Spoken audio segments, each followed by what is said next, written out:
everything you'll ever need. I was thinking about a player that might be on a cricket team or a footy team,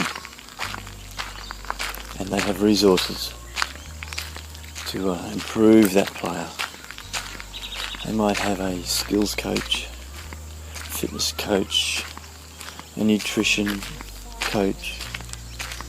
They'll have physios. They'll have people in admin that pay them.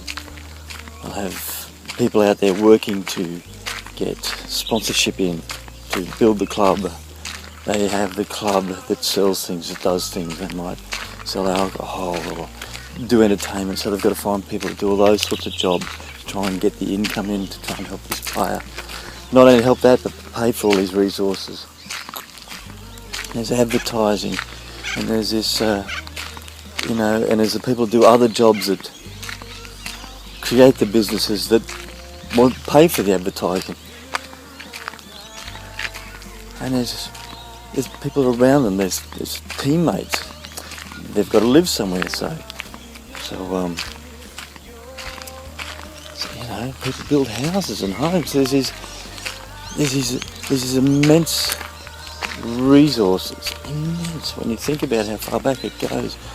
There's information, there's people that make computers, and then there's people that run the computers to find out all the information about what they've got to teach. There's research goes into stuff.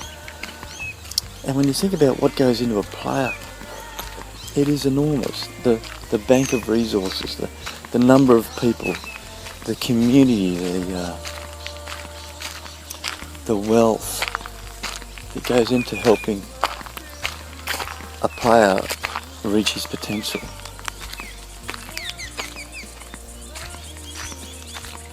Is amazing. It's so huge. And yet, if the coach says you're not playing this week,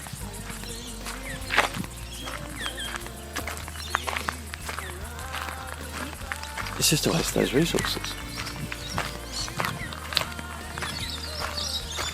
If somebody on the team says, look, we really need help we're finding he's having some difficulty here, if we can just get some, let's do it, look, I need some help with blood tests, he seems to be getting tired here, so if we can do some blood tests or just do a little bit more work on finding out what his nutritional needs are, that might help. If the coach says, oh no, he can't do that, he's got to do something else, I think that's fine. Well then, the team becomes less efficient. That abundance of wealth, that abundance of resources are now being displaced.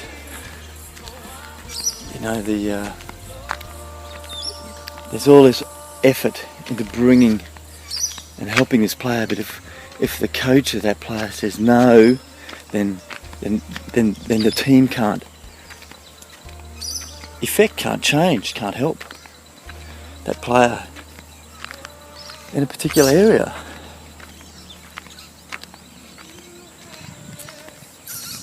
So I'm looking at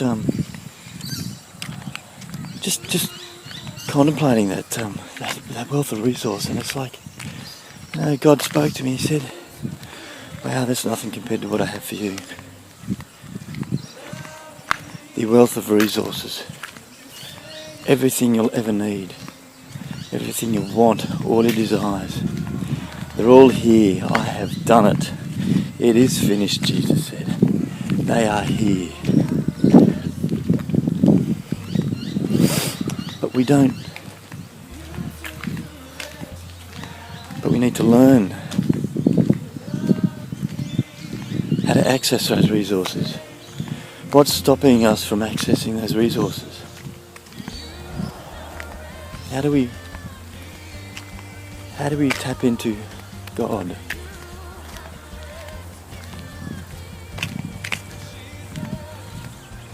And in others places, God is love. God is love. And And God was showing us that it came by way of a parent that I know. And we're talking about offence and why offence isn't godly.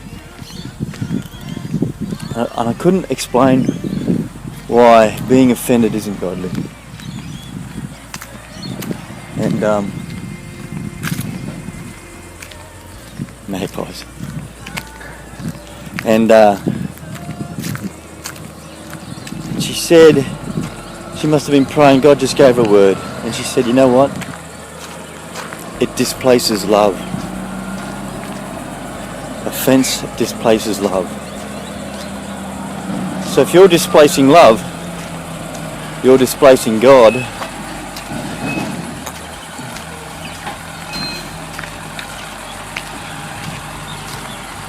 If you have displacing God, then you're not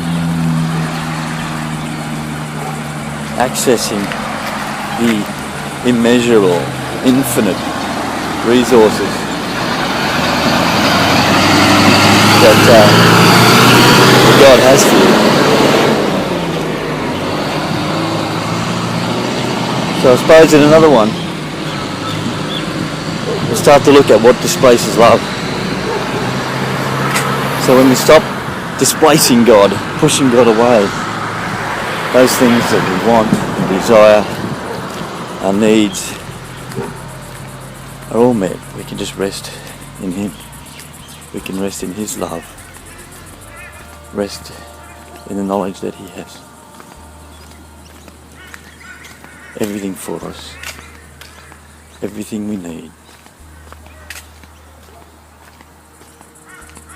In Jesus' name.